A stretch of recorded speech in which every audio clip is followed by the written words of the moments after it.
Dears, आज फिर मैं कुछ क्वेश्चंस जो यूपीएसआई के प्रीवियस पेपर्स में आए हुए थे उन क्वेश्चंस को लेकर के आया हूँ। अलग अलग टाइप के अलग अलग क्वेश्चंस मैं पर डे लेकर के आ रहा हूँ। आशा करता हूँ कि आप लोगों को इससे कुछ फ़ायदा ज़रूर मिले। आप अगर मेरे साथ थोड़ा वर्क करें तो उम्मीद है कि आप यूपीएसआई का एग्ज़ाम क्लियर कर सकेंगे। अब कुछ क्वेश्चंस जैसे मैं हर रोज़ लेकर आता हूँ, अगर इनका चैप्टर के साथ साथ पूरा डीपली आपको नॉलेज लेनी है तो हमारे जो चैप्टर्स हम ऑनलाइन क्लासेस के थ्रू कराते हैं तो वो ज्वाइन कर सकते हैं। उसके लिए मेरे मोबाइल नंबर पर संपर्क कर सकते हैं आप, वो आपको डिस्क्रिप्शन में मिल जाएगा, या आप लोगों सभी के पास में मेरा मोबाइल नंबर हो, ये पॉसिबल नहीं है, डिस्क्रिप्शन में आपको मोबाइल नंबर में दिलवा दूंगा और आप मेरे से संपर्क कर सकते हैं। ठीक है। अब आज का जो पहला क्वेश्चन है हमारा कि 7 पुरुषों और 4 महिलाओं के समूह से 3 लोगों की एक टीम का गठन किया जाता है, कितने अलग अलग तरीके से टीम बन सकती है? इस तरह की कम से कम एक पुरुष हमेशा टीम में रहता हो।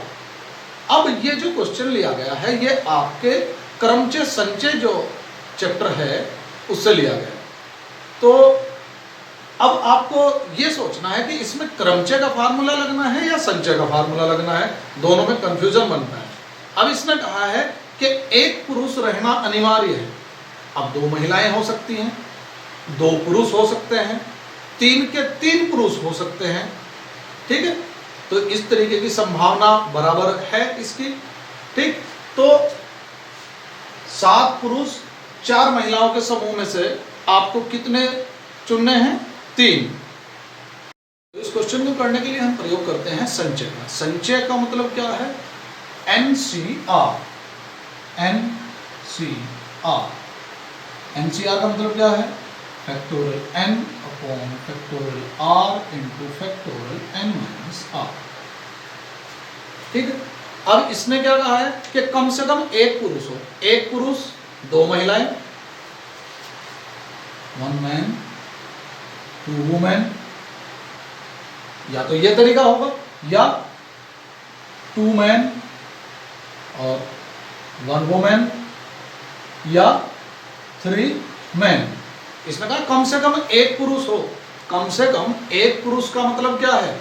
एक पुरुष हो 2 महिलाएं, 2 पुरुष हो 1 महिला, या तीनों पुरुष हो, लेकिन कम से कम एक से ज्यादा हो हमें कोई दिक्कत नहीं।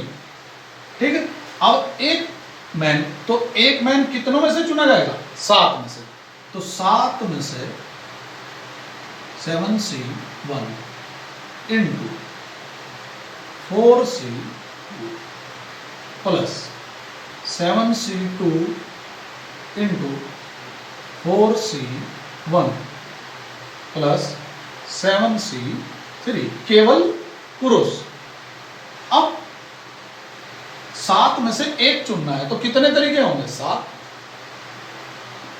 फैक्टोरियल 4 को क्या लिख सकता हूं? 4 into 3 into factorial 2, factorial 2 into 4 minus 2 2, तो 2 into 1 plus factorial 7 into factorial 2 को क्या लिख सकता हूं? 2 इंटू 1 इंटू 7 माइनस 2 5, तो फैक्टोरियल 5 इंटू फैक्टोरियल 4। तो 4 में से एक महिला चुननी है तो कितने तरीके होंगे? 4। 7 फैक्टोरियल 3 और फैक्टोरियल 7 माइनस 3 4। सॉल्व कर दो। 7 इंटू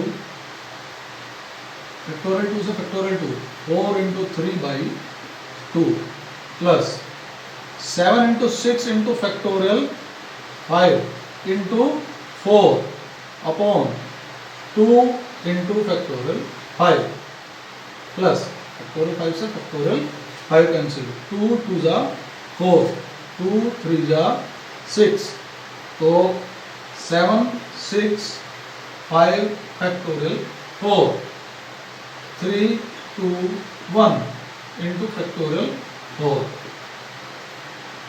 3 दूनी 6, 6 से 6 कैंसिल आउट हो गए, तो 7 दूनी 14, 14 तिया 42 प्लस 7 तिया 21, 21 चौक 84, 7 पंजे 35, 4 2 6 5 11, 1 8 4 12 और 3 15 और 1 16। तो 161 तरीके से हम चुन सकते हैं कि कम से कम एक पुरुष होना अनिवार्य है। ठीक है, अब नेक्स्ट क्वेश्चन जो लिया है वो आपका अनुपात समानुपात से लिया गया है। इजी क्वेश्चन है थोड़ा, लेकिन थोड़ा सा समझिए, अक्सर एग्जाम में मिल जाता है।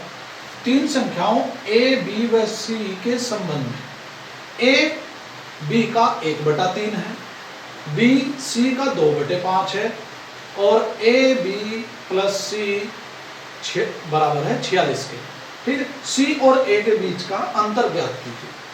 अब इसने कहा है देखो कि a b का 1/3 है, b a जो है b का 1/3 यानी कि a अनुपात b बराबर 1/3 के है।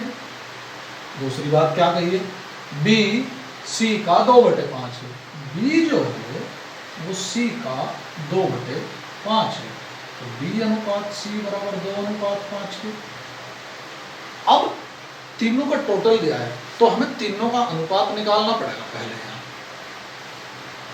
a अनुपात b अनुपात c 1 3, इसे खाली छोड़ दो, b के नीचे b का अनुपात और c के नीचे c। यहाँ क्या करो, बराबर वाला रख दो 3, यहाँ क्या रख दिया 2, इनकी मल्टीप्लाई कर दो, 2 एकम 2, 3 दूनी 6, 3 पंजे 15। अब तीनों का जो अनुपात आ गया वो क्या आ गया, 2 6 और 15। अब हमें कहा उसने c और a के बीच का अंतर कितना है, c और a के बीच का अंतर कितना है 13। ठीक है, अब क्या चीज होती है, कुल गुणा अनुपात बटे अनुपाती योग। कुल कितना है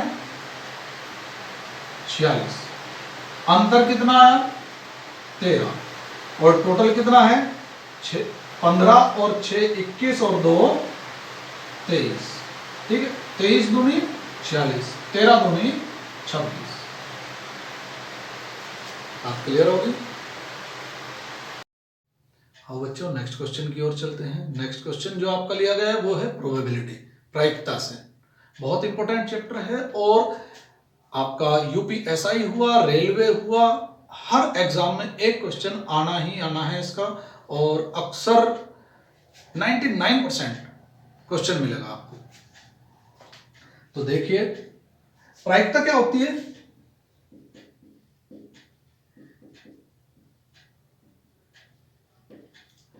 अनुकूल परिणामों की संख्या बटे कुल परिणामों की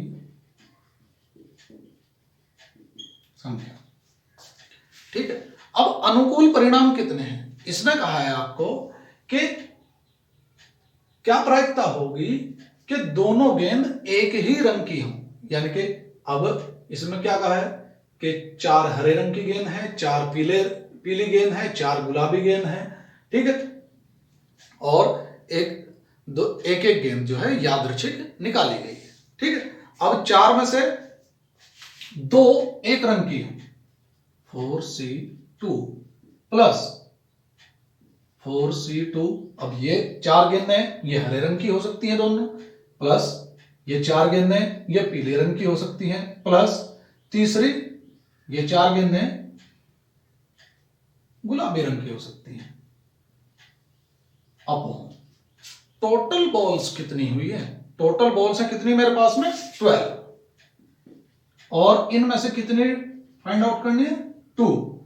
तो अब इसे सॉल्व कर दो, 3 × 1 2 3 सिमिलर है तो मैंने 3 कर दिया, factorial 4 upon factorial 2 into factorial 2 upon factorial 12 upon factorial 2 into factorial 10। Factorial 2 से फैक्टोरियल 2 कैंसिल आउट होगा, 3